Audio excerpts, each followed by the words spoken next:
Hello and welcome to my Japanese tea house. I have used the Oriental Garden 12 by 12 as well as the 8 by 8 inch pads for this project.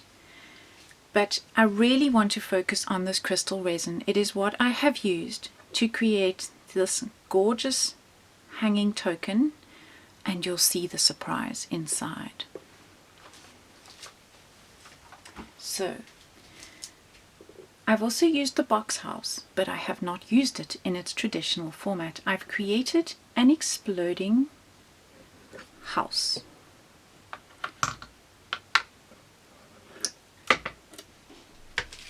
You can put photographs here and on these sides, as well as inside the roof. And then you have your second layer where you can add more photographs.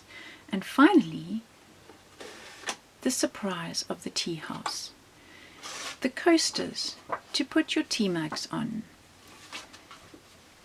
Here they are. I've added cerantica, glitter and glamour paste through stencils to create these beautiful coasters. What a lovely gift that you could make for somebody using all of these things.